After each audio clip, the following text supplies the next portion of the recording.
Set girl.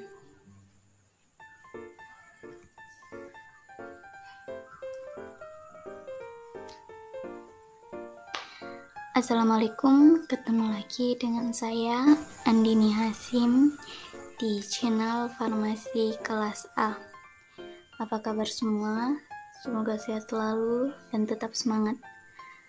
Kali ini saya akan membahas tentang farmakoterapi anemia beserta contoh kasus dan penyelesaiannya menggunakan metode analisis swab. Oke, sebelum lanjut ke videonya, jangan lupa like, subscribe, and share ya guys. Oke, kita lanjut untuk materi farmakoterapi anemianya. Epidemiologi dari anemia itu sendiri, di mana kejadian anemia bervariasi, tetap diperkirakan sekitar 30% penduduk dunia menderita anemia, di mana prevalensi tertinggi berada di negara-negara yang sedang berkembang. Berdasarkan survei Demokratif dan Kesehatan Indonesia 2017, prevalensi anemia di antara anak umur 5-12 di Indonesia adalah 26%, pada wanita umur 13-18 tahun yaitu 23%. Prevalensi anemia pada pria lebih rendah dibandingkan wanita, yaitu 17%, pada pria berusia 13-18 tahun, menurut Kemenkes 2018. Sedangkan pada lansia sendiri, penderita anemia di mana berbagai penyakit akan mudah timbul dan penyembuhannya akan semakin lama, menurut WHO 2015.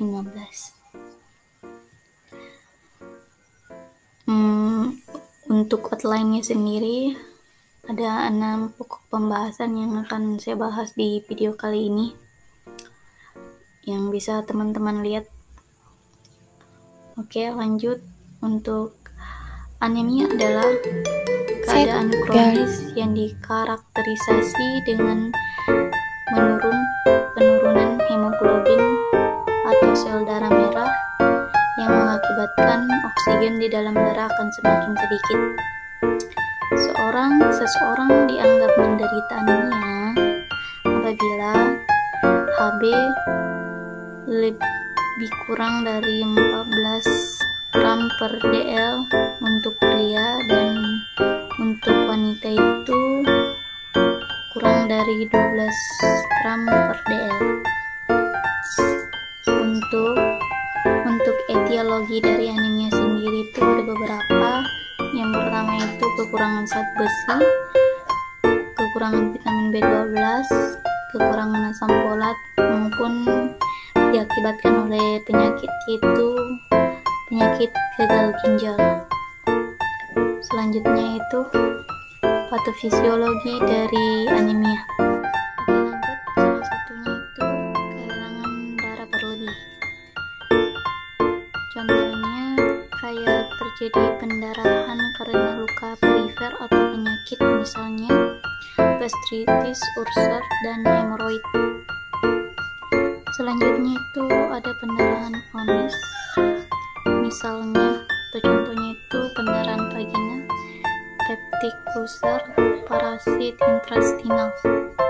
Selanjutnya ada destruksi berlebih dari sel darah merah yang diakibatkan oleh antibodi sel darah merah itu sendiri, tebatan, sekuestrasi berlebih dari limpa.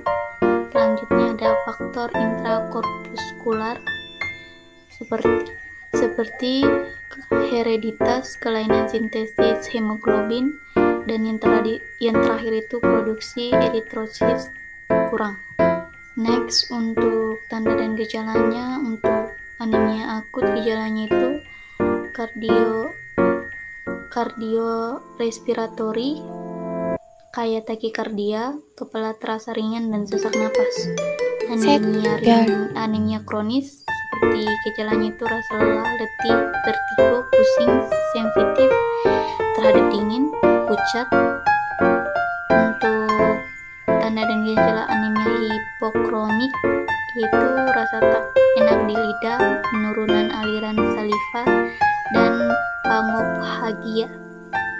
Untuk gejala anemia megaloblastik itu kulit pucat, ikterus, atrofi mukosa gastrik. Next, materi selanjutnya yaitu penata laksanaannya, dimana tujuan terapi dari anemia itu yang pertama mengurangi gejala yang dialami pasien dan meningkatkan produktivitas sel serta kualitas hidup. Dan selanjutnya itu memperbaiki etiologi yang menjadi dasar terjadinya anemia. Yang ketiga itu mencegah kekambuhan anemia tentunya. Yang selanjutnya mencegah kematian pada pendarahan hebat. Untuk terapinya sendiri itu ada dua, terapi farmakologi dan non farmakologi. Untuk terapi farmakologinya itu untuk yang kekurangan vitamin B12, terapinya itu pemberian vitamin B12 tentunya sebanyak 1-2 mg, injeksi cyanocobalamin 1000 mcg tiap hari selama 1 minggu, kemudian seminggu sekali selama 1 bulan, dilanjutkan sebulan sekali. Untuk rekomendasi lainnya itu ada nasal spray 1 kali seminggu. Terapi non farmakologinya untuk suplai zat besinya itu suplemen zat besinya dalam bentuk tablet zat besi atau VA kombinasi dengan vitamin C dengan dosis 200 mg terbagi 2-3 kali sehari. Digunakan 1 jam sebelum makan dan hindari interaksi dengan makanan. Untuk monitoring dan evaluasinya sendiri, di mana monitoringnya itu setelah pemberian terapi dilakukan pemeriksaan darah ulang. Untuk evaluasinya sendiri itu pasien ADB atau anemia defisiensi besi atau zat besi disarankan untuk melakukan pengecekan darah kembali setiap 3 bulan selama 1 tahun setelah didiagnosis. Apabila hasil didapatkan normal, tes darah diulang 1 kali setelah 12 bulan. Oke, materi selanjutnya itu contoh kasusnya dan penyelesaiannya menggunakan analisis swab. Dimana di sini ada Nyonya Y umur 22 tahun, usia kehamilan 28 minggu, 3 hari dengan kasus anemia ringan. Di praktek mandiri bidan haji dengan keluhan ibu merasa mudah lelah, lemas, sesak napas ringan, dan merasa pusing sejak 3 hari yang lalu. Makanan dikonsumsi seperti biasanya, dan ibu suka begadang pada malam hari sehingga kurang istirahat. Untuk tanda-tanda vitalnya itu dimana tekanan darahnya 110/80 mmHg, nadinya 70 kali per menit, respiratory rate-nya 21 kali per menit, suhunya 36,7 derajat Celcius, berat badan 95,5 kg, tinggi badan 160 cm. Lanjut untuk data pemeriksaan atropometri, yaitu lilanya atau lingkar lengan atasnya itu 35 cm, TT-nya atau tafsiran persalinannya 30/9/2020, abdomennya tidak ada luka bekas operasi, TFU-nya atau tinggi fundus uteri 3 jari di atas pusat dengan menggunakan penghitungan MC Donald yang ditemukan itu 24 cm. DCC-nya atau denyut jantung janinnya yaitu 142 atau 142 kali per menit. Konjungtivanya pucat atau anemis. Riwayat penyakit tidak ada, riwayat pengobatan tidak diketahui. pemeriksaan penunjang hemoglobinnya 9,4 gram per dl dengan diagnosa anemia ringan. Oke, lanjut di analisis dengan menggunakan metode SOAP, di mana untuk subjektifnya di sini ada nama Nyonya Y, umur 22 tahun, dengan keluhan ibu merasa mual, mudah lelah, lemas, sesak napas ringan, dan merasa pusing sejak 3 hari yang lalu. Makanan dikonsumsi seperti biasa, dan ibu suka begadang pada malam hari sehingga kurang istirahat. Untuk riwayat penyakit tidak ada, riwayat pengobatan tidak diketahui. Untuk objektifnya sendiri itu dari hasil pemeriksaannya, tekanan darah 110/80 mmHg, nadi 78 kali per menit, respiratory rate-nya 21 kali per menit, suhu 36/7 derajat Celcius, berat badan 95,5 kg, tinggi badan 160 cm, dan pemeriksaan lainnya bisa teman-teman lihat. Lanjut dengan analisis yang sama dengan menggunakan analisis swab atau metode swab, di mana asesmennya di sini ibu hamil 28 minggu 3 hari dengan anemia ringan, janin hidup, tunggal atreuterinya, rascap KU-nya ibu dan janin baik. Untuk terapinya sendiri, obat atau makanan yang diberikan pertama itu obatnya ada pemberian obat VA atau zat besi, tablet zat besi dengan dosis 1x1 setiap hari. Untuk analisisnya tablet mineral yang diperlukan untuk tubuh untuk pembentukan sel darah merah atau hemoglobin, biasanya pada ibu hamil untuk mencegah anemia. DRP tidak ada.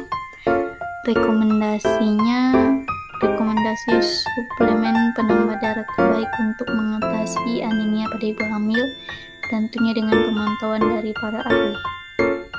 Untuk makanannya sendiri itu ada sayur bayam sebanyak 300 gram dikonsumsi setiap hari selama 1 minggu. Analisisnya sendiri itu mencegah terjadinya anemia pada ibu hamil. DRP tidak ada. Kandungan vitamin C yang cukup tinggi dalam bayam dapat meningkatkan imunitas tubuh ibu hamil. Itu merupakan rekomendasi dari sayur bayam tadi. Lanjut ke plannya, dimana yang pertama itu memberitahukan kepada ibu tentang hasil pemeriksaan bahwa kehamilan normal, keadaan umum janin baik, tetapi ibu dalam keadaan anemia ringan. Selanjutnya menjelaskan kepada ibu tentang anemia, yaitu suatu keadaan di mana jumlah sel darah merah atau jumlah hemoglobin di bawah normal. Anemia ringan yaitu di mana kadar Hb ibu hamil 9 gram sampai 10 gram. Untuk plan selanjutnya itu memberitahukan kepada ibu penyebab terjadinya anemia, itu karena kurang gizi, kurang zat besi atau dalam mengonsumsi makanan. Selanjutnya itu menganjurkan kepada ibu untuk istirahat yang cukup, yaitu tidur malam minimal 6-7 jam, dan usahakan pada siang hari itu berbaring 1-2 jam dan tidak melakukan aktivitas yang dapat membuat ibu kelelahan. Memberitahukan kepada ibu cara mengonsumsi tablet zat besi dengan benar, yaitu ibu mengonsumsi tablet V setelah makan atau sebelum tidur, dan tidak minum teh atau susu dan kopi bersamaan setelah mengonsumsi tablet karena dapat mengganggu penyerapan obat. Selanjutnya itu memberitahukan ibu cara mengonsumsi tablet VI-nya dengan benar, yaitu mengonsumsi tablet setelah makan atau sebelum tidur, dan tidak minum teh, susu, dan kopi bersamaan setelah mengonsumsi tablet karena dapat mengganggu penyerapan. Selanjutnya itu memberitahu ibu cara mengolah bayam agar kandungan gizi tidak hilang, yaitu dengan cara direbus. Dapat dilakukan dengan waktu maksimum 3 menit, dan dengan cara penumisan dapat dilakukan dengan waktu maksimum 5 menit. Yang selanjutnya itu memberitahukan ibu tablet V-nya itu dengan dosis 1x1 diminum setiap hari, serta diberikan bayam kepada ibu sebanyak 300 gram sebagai salah satu cara mengatasi anemia pada ibu hamil. Dan selanjutnya itu menjelaskan kepada ibu adanya kunjungan ulang 1 minggu lagi untuk dilakukan pemeriksaan dan evaluasi perkembangan keadaan ibu dan kenaikan HB ibu.